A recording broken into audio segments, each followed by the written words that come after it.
Hey there. Today, the moon continues in Aquarius. And so today, let's take a look at some of the best ways to approach self-care with the moon in Aquarius. I'm Marina Orms here with your Astro Vibe for Tuesday, December 23rd.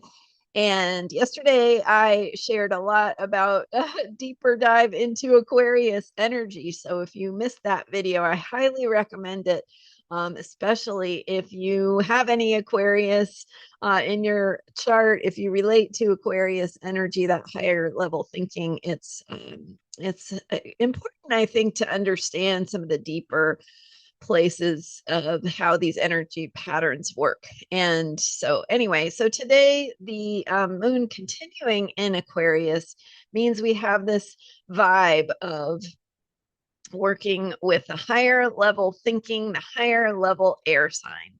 And as I shared yesterday, one of the things that Aquarius does is it helps us get outside the box. It helps us access things that we have not previously known or understood. It helps us get clarity. It helps us learn and know things that we did not previously know.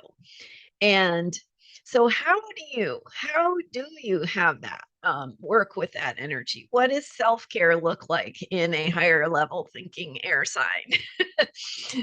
Self-care is our own ability to harness some of these energies and to get the most from them. And so in the case of Aquarius, we want to access those shifts in consciousness, right? We want that new thinking. We want that thing that gives us insight, that helps us shift from wherever we've been stuck to a new way of thinking, and awakening new possibilities, and that sense that that excitement that there is an answer, and I can have it. I can have that answer. So, how do we have that? How do we create the conditions for ourselves? And one of the things that you want to do to access that those Aquarian insights, is you want to remove the old thinking. And so, what you're doing with the Aquarius moon vibe, what you can do with it is clear space. Because when you have empty space, that's when that higher level thinking can appear. If your room is cluttered and full of dust and cobwebs, there's not really any room for inspiration. It's just like that you can't have new thoughts because you're just dealing, right? You're dealing with the clutter. So that happens in our minds. And if you can work with your own process and your own practices, a great practice always for everything is a deep breath. And, if you have breathing issues, do what you can, right? But little baby steps count. But a deep breath is what helps us. It facilitates the ability to let go, to release those old thoughts, especially. So you can take a deep breath and, you know, blow it out, let go of the feelings of stuckness or the feelings of I can't or it won't, or, just blow that out. And when you do that, you have this empty space left. So don't immediately fill that empty space. That is the trick. And it's a practice. But play with it. This is actually fun to play with, because when you notice your thoughts or your worries, like immediately trying to fill that space back in, that's just noticing that how that happens. How does that happen? Why does that happen? Well, I don't know, but can you blow it out again? Right.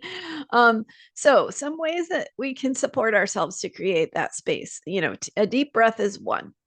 But also think about that cluttered room full of dust and cobwebs and how it feels when you clean it out, right? Get rid of the cobwebs, get rid of the dust, get rid of all the clutter until what is left is clear, open space. And imagine the feeling of, even like how air feels different after you've cleaned a room, right? The quality changes. So imagine that feeling of emptiness, of openness. And how can you create that for yourself? So some of my favorite go-tos are spacing out. Spacing out is a judgmental term for actually clearing your mind. So instead of thinking that you're unfocused or being unproductive, when you're spacing out, you're actually opening your mind. And an open mind is ready for insight. It's ready for new thinking. It's ready for new ideas. So, for instance, if you can sit and drink a cup of tea or coffee or your beverage of choice and stare out the window or at some artwork or listen to some music, just anything that kind of gets you out of your own head. And just do that for, a few minutes. That is when the answer or the clarity can pop in. So then you have that idea. Oh, I could do this. Oh, I could think about it this way, right? So that's what we're going for. We want that shift. And no, we do not have control. We do not control the insights and the epiphanies. By definition, it is not something you control, but you can open the space and you can invite it in and you can be clear about what qualities are important to you, because when you do that, it helps you to redirect into that empty space, into that open heart and mind that allow the new thinking or the new ideas to pop in. So those are my thoughts for today, working with the Aquarius moon. The moon continues in Aquarius tomorrow, Wednesday, and then shifts into Pisces for Christmas. So more on that. Thank you so much for being here. I am Marina Orms, and I have mini readings available for your highlights for 2026. So your own personal highlights for 2026, what you should know, what you should be aware of, how to some, tips and tools for how best to work with that.